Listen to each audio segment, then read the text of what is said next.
Has everybody got a good mic check? Yeah. Are we all ready to go? Yeah. All right. Let's go. Peter, we good? Sure. All right. Good afternoon, everyone. My name is Elizabeth Espinosa, Executive Director of Communications for the Los Angeles County Sheriff's Department. We thank you so much for being here with us today. In the order of speakers that we will have today will be LA County Fire Chief Daryl Osby, and then we will have LA County Sheriff Alex Villanueva come to the podium. Thank you.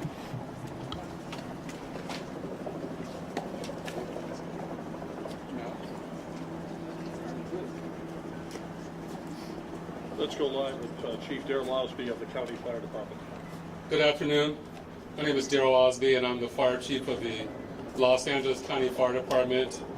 I want to thank you for coming here to today's briefing of the Willow incident.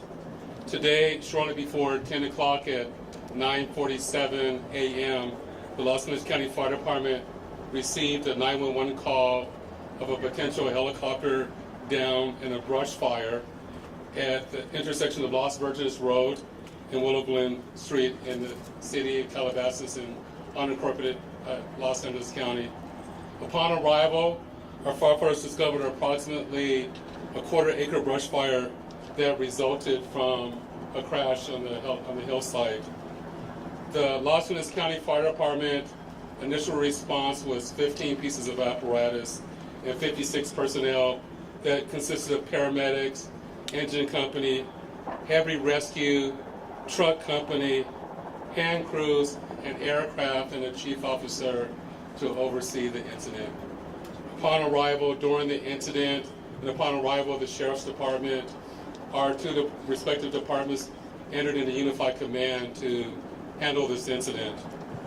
Our firefighters on scene indicated that there was a debris field in steep terrain with a quarter-acre brush fire that was occurring at the time.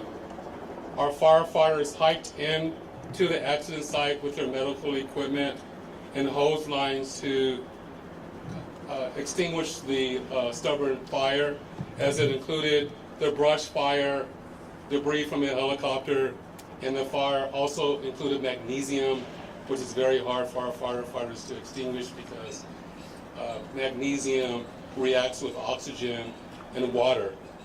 In addition to our firefighters hiking into the incident, we had one helicopter flying to the incident with firefighter paramedics on board.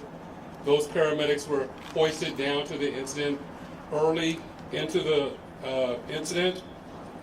They did a search of the area for survivors.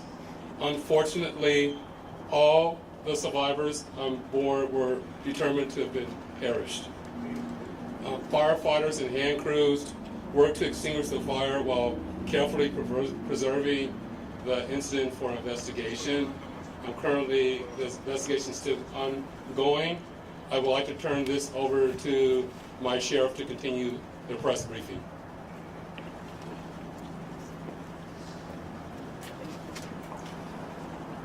Thank you, Chief Osby.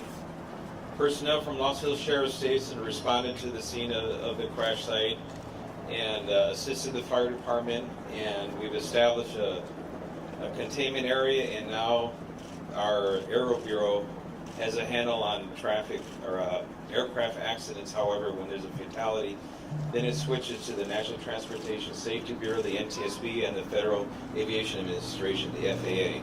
The FAA is already on scene and assisting. We're waiting the arrival of the coroner's office to assist in the recovery of the remains. As the chief indicated, there were no survivors.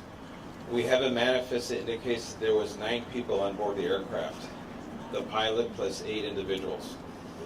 There is wide speculation of who the identities are. However, it would be entirely inappropriate right now to identify anyone by name until the coroner has made the identification through their very deliberative process, and they've made notifications to next of kin.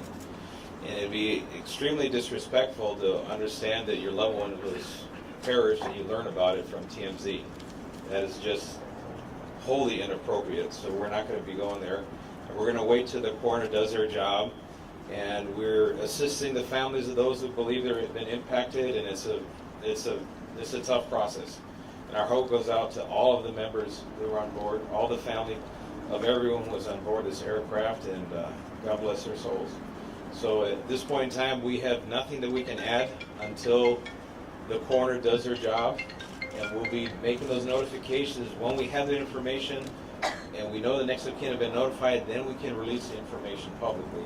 And you'll be notified in subsequent announcements. Sheriff, there's if one Amanda thing says you can 9 and 4, confirm. does that Do we mean there were have a 9 bodies? confirmation actually of 9 bodies there at the scene? That is our belief, yes. So we realize at this point there are so many questions, there's a lot of information out there, and again, we understand, there's a lot of information that's floating, but we certainly have a responsibility and an obligation out of respect, of course, for the families, and this is a very difficult time for us all, for the city. We have the mayor here of Calabasas, also city. We thank them for being here, and in fact, they wanted to pass on a message that for those in the community that want to gather here or coming to Calabasas, if you do, you are welcome to join others at the Deanza Park here in Calabasas, and the cross streets there are Lost Hills and Las Virgenes. Also, the Sheriff's Information Bureau will be sending out updates as to when there will be, if there is one, a press advisory out, a notification of another press conference or any other updates through our Twitter. So please look for that. And again, we thank you so much for being here today. And again, thank you for your time. Elizabeth, Can we get a couple more questions later, Sheriff, please? Sheriff,